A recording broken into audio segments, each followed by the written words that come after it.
Welcome to the Analyst dated 19th of October 2023. Today we'll look at 5 important articles from the Indian Express and the Hindu. The first article will be regarding Myanmar and the civil strife that is ongoing in Myanmar and how it can affect the northeastern region and it can become a security threat for India.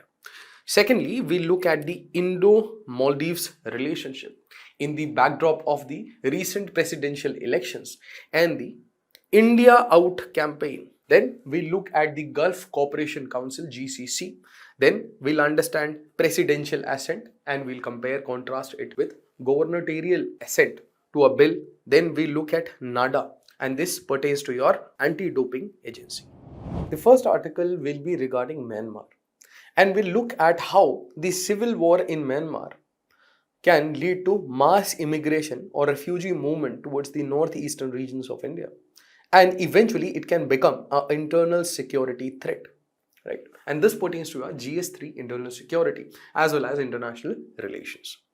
Now, when we are looking at the conflict, the recent spark has been because of a targeted attack of, let's say, 3 brotherhoods, 3 brotherhood ethnic groupings. Now, if you clearly look at the map of Myanmar, you will see that you have states. So the way we have states, similarly, the federal states, that is Chin state, then you have Rakhine state, and if you remember that the Rakhine state was the source for the Rohingyas, for the movement of Rohingyas towards Bangladesh, towards other countries and including India, right? So Rakhine, there is conflict. Chin, there is conflict. And we must appreciate that there is ethnic identities between the people living in Chin state and the people living in Mizoram. There is some amount of brotherhood between the regions. Also because there is geographical proximity, right? Then we are looking at the Shan state and we are looking at the Kachin state. So in Kachin, Shan, there is too much of conflict and it borders China. And in Kachin, there are Kachin rebels. Now, we must appreciate that this perspective that if we are looking at any kind of conflict, so this conflict also has some conflict business. And in this particular case, the conflict business can be about, let's say, arms.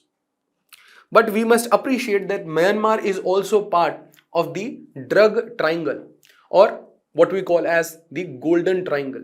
So what happens is that it is now also, the drugs are also partly fueling this rebel movement or to say the civil war.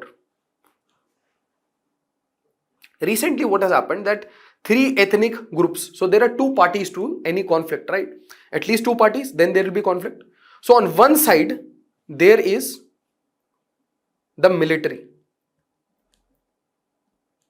the sovereign military, okay, the way we have Indian army. So similarly the national army of Myanmar or Burma versus the rebels. Now in these rebels you have multiple rebels. So these rebel groups will depend upon various ethnic identities. Let's say Kachin rebels, let's say Chin rebels. So different regions, different rebels. So now what recently happened is 3 of the rebel groups, they combinedly attacked the military and all the state organizations in Shan state. And because of this, it spread to other areas like Chin, Rakhine, and spread within Shan also and in Kachin also. Now in this backdrop, we must appreciate that how all of this is happening and why all of this is happening and why this is leading to a crisis of, let's say, refugees towards states like Mizoram, towards states like Manipur, and can it have an effect on the internal security of India. Now Myanmar had a 2008 constitution. Now, whenever we are looking at our neighborhood, we are seeing a trend. We are seeing a trend that there are multiple constitutions. Multiple constitutions and multiple regimes. So lack of stability is there. Also, a lot of big powers will be meddling into their internal affairs. And in this particular case, Myanmar has extreme proximity with China. And it is alleged that China has very good links with the military who is currently ruling Myanmar. And in newspapers, we can refer to it as military janta. That is how they are referred, as the government who is running Myanmar right now is the military janta. Now what happened is, in the 2008 constitution, you had 25% reservation of member of parliaments coming from military, and there was some reservation of subjects. Let's say the defense forces, the home, border affairs, they will all be handled by, let's say, the people coming from military. So there was some kind of hybrid state model, not purely democratic model. Why? Because I am giving 25% reservation to military. Now, because the military is dominant and the military is getting aid from the nearby dominant power, that is China. And we have seen that China always tries to increase its footprint all across its neighborhood, whether it is South China Sea, East China Sea. So through, let's say, debt trap, or through coercion, or even through force. But here there is some form of cooperation. Let's say the cooperation to bring the military janta into power. Because the moment I am fueling someone, I am funding someone, I am enabling someone with, let's say, technology, with, let's say, facial recognition, with, let's say, data, let's say, surveillance, I am helping people to come in power. Eventually, the people who will come in power, they also want to come in power to, let's say, exploit the natural resources. And China would also have some vested interest in, let's say, getting some ports out of Myanmar, getting some, let's say, some drilling projects, some oil drilling, some gas drilling projects from Myanmar, some natural resources. So there is a win-win condition for both the supporter as well as the people who will come into power. Now, due to this 25% reservation, we can simply say that at this particular juncture, there is a dominance of military. But naturally, if I want to take over the natural resources, I would like to install more puppets. So what happened is, using this 25%, the military always tried to go for, let's say, parties which are supported by the military, right? And you can look at this model and compare it with, let's say, Pakistan. So similarly, without the approval of the Pakistani military establishment and the ISI, the government of the day cannot even get a prime minister, right? So the prime minister will have to bow down to the whims and fancies of the military establishment. Similarly, a similar model was being tried, a more authoritarian model, which is closely linked and replicating the Chinese model. So this authoritarianism was about getting people who are more pro-military. But what happened is that, and this particular government is called Tatma Do. Tatma Do. Now, but what happened is, Aung San Suu Kyi won the elections and landslide victory in 2015. And this was opposed to the interest of the military. So clear democracy, pure democracy is not suitable. So through using multiple laws, Aung San Suu Kyi was not allowed to be the head of state. So she became the state counselor of Myanmar, right? But finally what happened is that in 2021, when there was COVID, so during the COVID wave, what happened is that the election results came, and this election results had 86% more than, so this election gave a higher victory percentage, a clear victory percentage to Aung San Suu Kyi, the NLD, but the military ruled it out through a coup d'etat. So military replaced Aung San Suu Kyi, placed her in detention, and eventually took over the country. So now what will happen? Naturally, the establishment of 2021 military Janta regime. And the allegation was that there was irregularity in the elections, while the international observers, they said, why the election was free and fair. Now, after this, what will happen? That on all the democratic forces, there was crackdown. Now, when there is crackdown, then what happens? So, there will be some rebel groups. And these rebel groups are nothing but various ethnicity, various tribes who are fighting against the military Janta in their own region. So it is about, let's say, democracy versus military. And we must appreciate that this military is a military rule and not about defending the territorial integrity. It is more about the military getting into power, just like Ziaul Haq in Pakistan. Now, how does it impact India? So let's look at the various tribes. So we have Kachin, we have Chin, then we have Rakhine, we have Rohingya. So these tribes, have we heard about these tribes? Have we heard about any organized crime linked to them? And if we look at the ethnic identities, based upon the ethnic identities, there are liberation groups. So if every other ethnic identity is going for liberation, or they want supra state, they want a newer state, they want larger area, more territoriality, and there is some bloodshed, there is some conflict, can I say there will be a continuous supply chain of, let's say, arms, of weapons, of, let's say, people who are trained, and naturally it will be supplanted with drug. The entire mechanism is running on drug, right? And there is naturally some dirty money coming from China. So through different models, let's say one belt, one road, right? String of pearls, let's say buying a port, giving, let's say, $5 billion for that, right? In terms of costly loans, right? So all of that, can it boil down and can it affect the territorial integrity of India? The answer is it is an extremely potent threat to India. Why? Because if we look at the recent conflict, let's say in Manipur, between the majority Meitei and the Kuki-Zo community.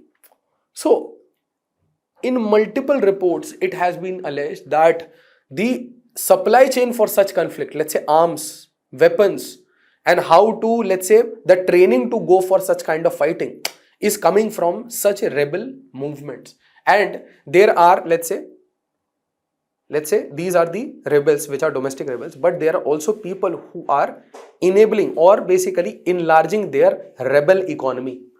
Why? Because we have free border regime, right? You have easy crossing between the northeast and, let's say, the districts of Myanmar, because there are some similar identities between multiple tribes, right?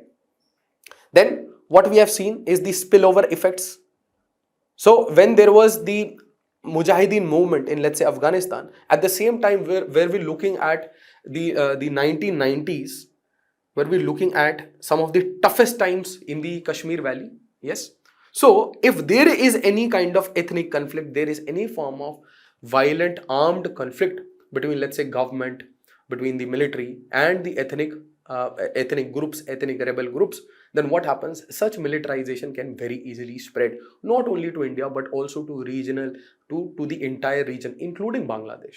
And so given that we have some porous borders and we have multiple rivers crossing, then these are wet regions. So it is not possible to guard the entire border trail. And we know that these borders are sensitive to smuggling. They are sensitive to all the organized crimes that are involved in, let's say, border trade. And I'm talking about illegal border trade. So that can happen, and it can also lead to a refugee crisis the way it happened in terms of Bangladesh. Let's look at the India-Maldives relations. Now, what happened is that there is some political moves which are behind the recent low in the India-Maldives relation. So, the president-elect is Mohammad Muizu. President-elect entered the race. Why? Because the ex-president Abdullah Yameen could not contest an election. Now, the perspective is that Abdullah Yameen was convicted by the Supreme Court of Maldives.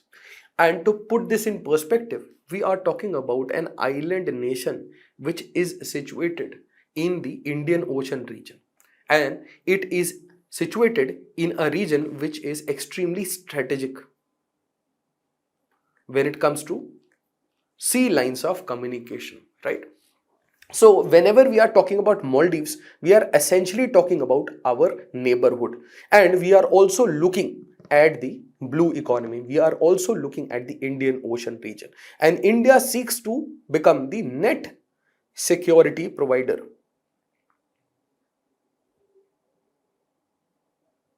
and establish a blue water navy in this region to become the top regional power. Until and unless we become the top regional power, not only in terms of military but also in terms of economics. So, until that time, we cannot expect a seat on the high table, that is the P5, the permanent five. So, India wishes to establish itself as a good neighbor for all the nations around it. And the littoral nations, the small islands, all around the Indian Ocean region, they become extremely important because of their strategic location nearby, strategic trade routes, sea lines of communication, and including the areas which forego, let's say, more than 50% of the global oil trade. And we are talking about the trade between, let's say, West Asia towards the biggest consumers of oil like India and China and Southeast Asia. So, oil trade, global trade, then about the ocean which wants to be peaceful ocean. Because what we have seen is that South China Sea has gone for militarization. We have seen the same in East China Sea. We have seen that Pacific has become the region for contestation between US and China, and now it has some spillover effects in the Indian Ocean region. Why?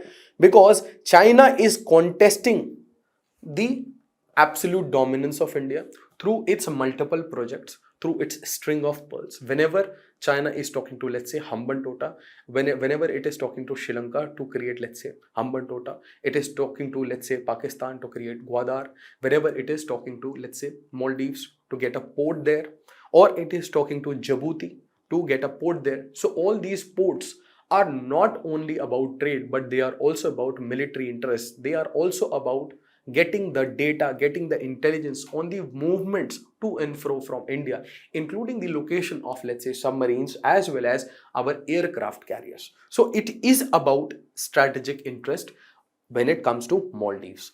Now, given that it is in a close neighborhood of India and India has the policy of neighborhood first, so naturally Maldives is on the top of the list. But what happened is that Mohammed Mizu was replacing or getting in the footsteps of Abdullah Yameen. Now, Abdullah Yameen was always known to be pro-China and to some extent anti-India. Why? Because he is part of the same conflict of interest group who are being funded through the One Belt One Road, or basically getting billions of dollars. And then finally he has been convicted. The person has been convicted for money laundering and embezzlement of funds by the Supreme Court of Maldives and has been sentenced for 11 years of jail. So he could not contest the elections. So a proxy, Mohammed Mizu. Now, he started his campaign with India Out campaign. Now, it's a very petty issue. The India Out campaign is about sending the Indian military personnel out of Maldives. Now, if you look at the data, so you will understand that there are only 75 Indian military personnel and we are operating a Dornier and two helicopters. And using that Dornier and those two choppers, what we are doing is we are going for humanitarian assistance. We are going for ambulance services. We are, let's say there is some amount of failure. Let's say a water salinization plant is not working, so let's say rushing out some mineral bottles, rushing out some, let's say, aid during the times of COVID. So all those things we are performing, and to maintain all of this there are 75 Indian military personnel. Now, we established our relationship with Maldives in 1965, but we also helped Maldives in protecting the president against a coup. The way we are looking at Myanmar, there was a coup by the military junta against Aung San Suu Kyi NLD. Similarly, there was a coup against the Maldivian president, and that time Indian military intervened and protected the president, right? So there is always a fear in Maldives or a debate in Maldives that the presence of Indian military is nothing but a defense to, let's say, India's interest, and that because of these personnel, the sovereignty of Maldives is at stake. And look at the location of Maldives. This is the location. So let's say any sea lines of communication, anything carrying, let's say, oil or any strategic element through the Malacca Straits towards China will pass through these regions. And that is why ports like Colombo has become one of the biggest transshipment hub. Now, looking at that, the issue of India out was against the ex-president, because the ex-president was seen to be pro-India. So the outgoing president was seen as pro-India. Why? Because he was helping, or he was allowing India to balance its interest while he was also maintaining his relationship with China. But the India out campaign is an extreme form, and it will serve nothing but embarrassment for the Indo-Maldivian relationship. Now, the pro-China tilt is nothing but the debt trap. The debt trap, that is, Maldives has taken loans in billions, and these loans are in terms of, let's say, port expansion. It is about airport expansion.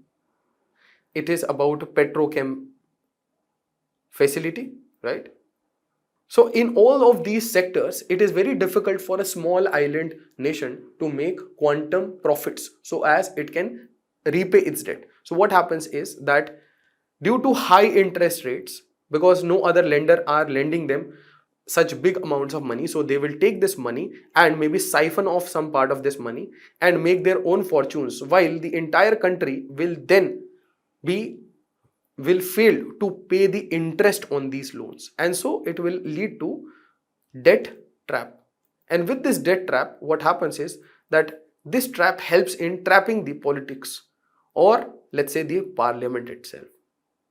And trapping the parliament of, let's say, Maldives, they can easily tap on the resources. And that is the simple idea of the Chinese supply chain of getting into countries and then finally controlling the government and then controlling the resources. Now, it is also about the increasing radicalization in Maldives, which has happened in the last decade or so. Now, if we look at the relationship, so it is about ethnic, linguistic, cultural, religious and commercial ties which date back pre-independence. Then we had a military intervention dated 1988, and the relationship was established in 1965. So because of this military intervention to prevent the military coup, there is some sense of fear or doubt. Then there are geo-economic interest when it comes to trade, energy imports. Why?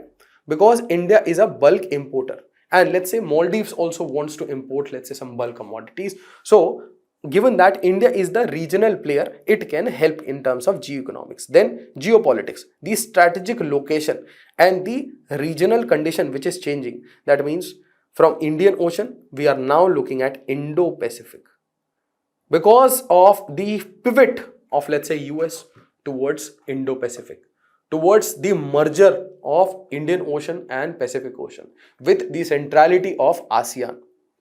Then what are the areas of cooperation?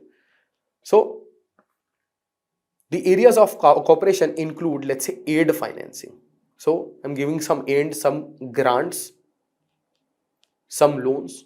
The difference between the grants and loans that are coming from India and China is about the quantum of loans. So India cannot go for the checkbook diplomacy where they are simply signing, let's say, $2 billion and later on crippling the country. That is not ethical when it comes to India's interest.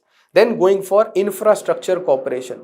Then going for military and security cooperation in the region. Why? Because India wants to establish itself as the net security provider, and it wants to establish a blue water navy. Then most importantly, humanitarian assistance. During times of crisis, the way we played a cooperative role and we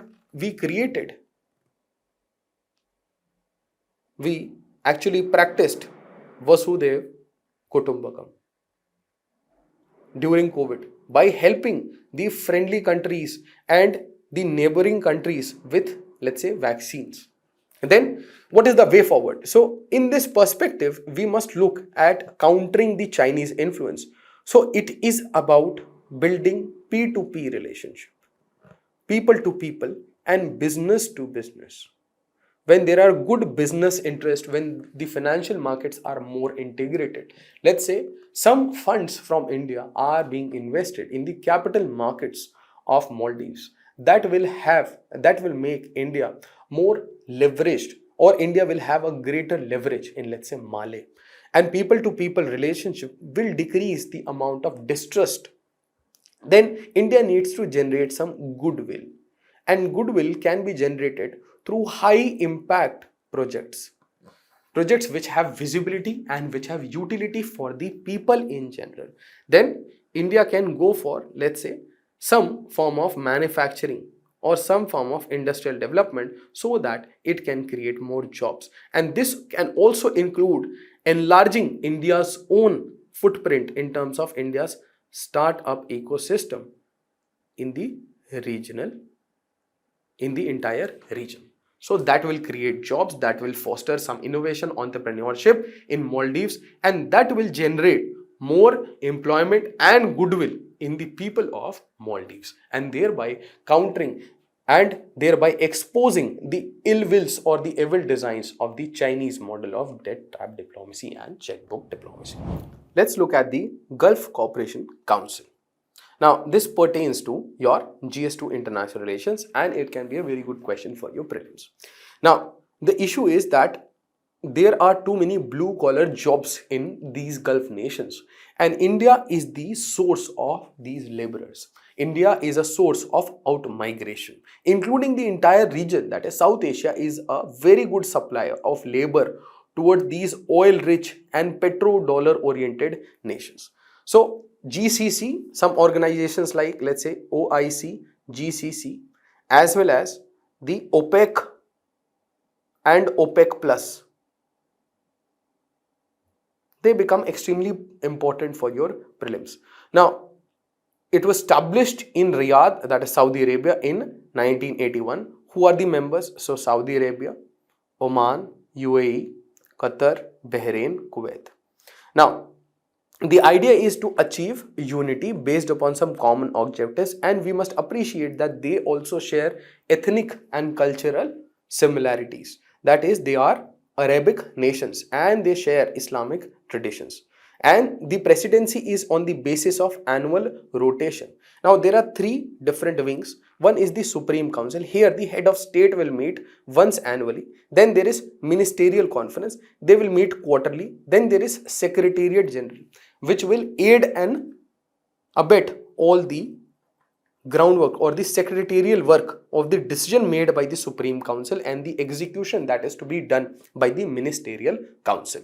And it has a significant impact in, let's say, what happens in West Asia.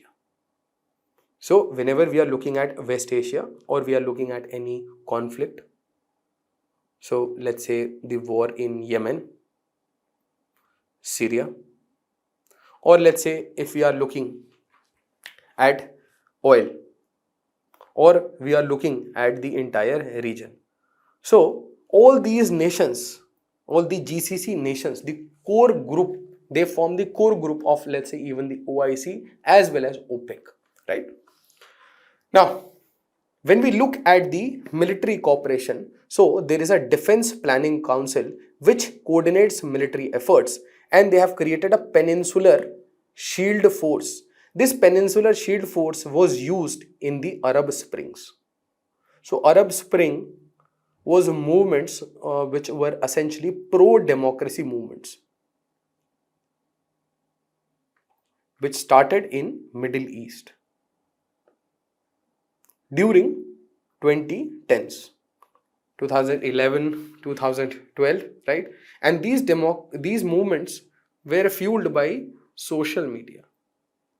So the Arab Spring in itself becomes a topic, and it becomes a very good case study on what ills can happen, let's say, with social media, right? How it can boil down to a conflict. So the Arab Spring, so that time the Peninsular Defense, the Shield Force was used. Then they also involve in your intelligence sharing. The way the West shares their intelligence through the Five Eye Alliance, similarly, they are also sharing intelligence. That means there is some amount of military cooperation, intelligence cooperation.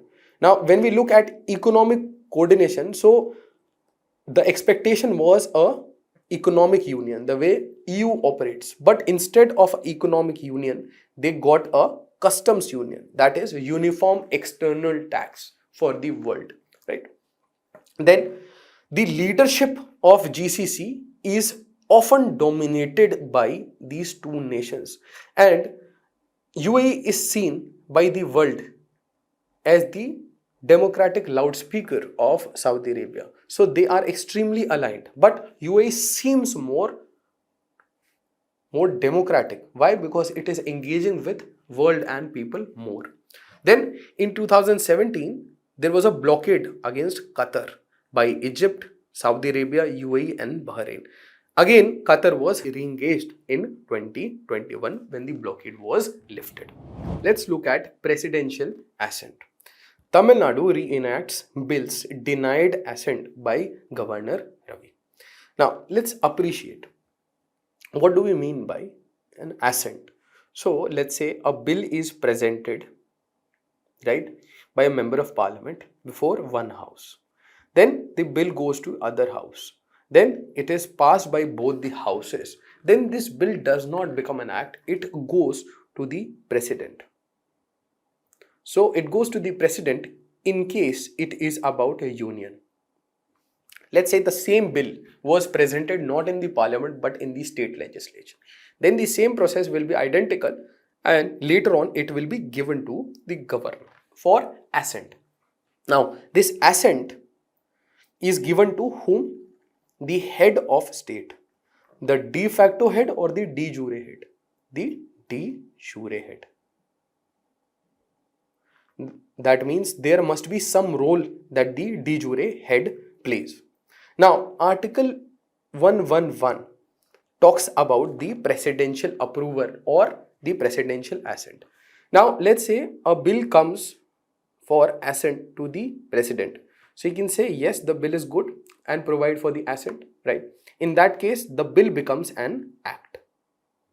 Then the president can deny, can directly say, no, I will not allow the bill. So in that case, there is no effect of this bill, right? It is completely nullified. It is null and void. Now, this is your withholding assent. Now, what happens is that we tend to confuse with withholding. We tend to think that withholding means keeping the assent and not taking a decision, but withholding means denying. Now, at this juncture, please appreciate something, that the president does not apply his or her mind. That means the president is not going for any kind of discretionary power unless it is explicit, right? And this is one thing. So if I'm saying discretionary power, what do I mean? Discretionary power means I am acting on my own. I am applying my own mind. But what do we know? That the president works with the aid and advice of Council of Ministers. So, Council of Ministers headed by the Prime Minister, they would advise the President to withhold a bill. And that is the power of absolute veto. That is what? The power of absolute veto. That means you bring a bill, I will not allow the bill. And who can decide on that? The Council of Ministers would advise it to the President. And the President alone will not apply his or her mind. Right? Then, so assent done, withholding assent done. Then return for reconsideration. Now, here it is a discretionary power. Right? Now, whenever I am saying return for reconsideration, let's say the president is not sure about a bill. The president thinks that there are some errors or there can be some reconsideration. But let's say the president sends this for reconsideration, right? Then it is a type of suspensive veto. Now this happens, then the parliament will again have to pass the bill, okay, after reconsideration. Then there is something called as pocket veto. Here the president is doing nothing. Just it's a method of delay. So by keeping, let's say, a bill in the pocket, I am essentially stopping or stalling the bill. And this is a good example. This pocket veto is a type of situational discretion, right? Now let's understand what happens in different types of bill. So an ordinary bill passed with, let's say, 50% of the members present and voting. So here you can go for, the president can go for assent, he can withhold his assent or return the bill for reconsideration. When it concerns the money bill, then assent, withhold assent, but no provision to return. Either the president is saying yes, no, that's it. But in ordinary bill, he can send it for reconsideration. On the other hand, when it comes to a constitutional amendment bill, and this pertains to your Article 368. So any constitutional amendment which is a bill under Article 368 will have to have mandatory assent, right? Because there is a special majority that has been involved. Now, when you look at the similar structure at the state level, you see Article 200. Here, assent again means approval, withholding assent, absolute veto. There comes a new provision, and this is very important. Reserve the bill for presidential reconsideration. So the governor can also send back the bill for the, let's say, legislature to think about the bill or reconsider the bill. But along with it, the governor has this extra power of reserving the bill. So can a governor go on to reserve all the bills of a state? Or can a governor be notorious enough to, let's say, withhold or simply, let's say, using pocket veto, or to, let's say, reserve and return? Using these three tools, can a governor delay, let's say, the poll promises of a elected government, of a duly, fairly elected government? The answer is yes. And this is what was happening in Tamil Nadu and has been happening in multiple states. Why? Because there is some usurping of power, right? Whenever there is some amount of usurping of power, or there is conflict between, let's say, the elected government and the governor, right? And this has a historical perspective in India, and that is why we see cases on federal structure like the SR Bommai case, right? So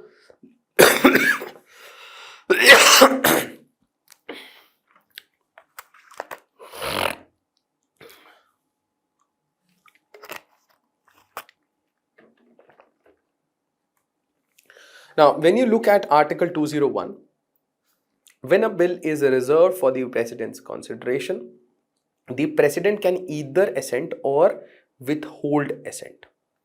He can say yes, he can say no, or he can direct the governor to return the bill. Please appreciate the keyword, direct the governor. The president is directing the governor. On the other hand, the Council of Ministers would aid and advise the president. The Council of Ministers would aid and advise the governor. But the president is directing the governor, and this is nothing but the hierarchy. This is also about the hierarchy. So these are the various methods of assent. Let's look at the anti-doping agency, or the National Anti-Doping Agency. And this has come into news. Why? Because one of the athletes has failed the dope test and was seen with anabolics. Now, let's understand NADA, and this can be a prelim question, right? So, it is an autonomous organization established in 2009, and it works under Ministry of Youth Affairs and Sports. Now, it also defines doping, and doping is nothing but the unethical use of prohibited substance as well as methods by athletes to enhance. So, these are nothing but performance enhancement drugs, or some processes which can artificially enhance the performance of an athlete. Now, the organization is also responsible for doping control program in sports and creating anti-doping awareness in youth and in public, including the entire industry when it comes to athletes, coaches, as well as general public. and it is adhering to WADA rules, that is the World Anti-Doping Agency. So NADA is aligned with the global norms of WADA. Then it conducts in competition and out of competition test. Then it is testing nationally and internationally, and it maintains again a list of prohibited substances and processes, and it aligns its testing regime as well as list with the WADA. Then it conducts anti-doping agency, and it has a zero tolerance culture towards doping in sports and doping in India. Thank you so much. I hope it helped.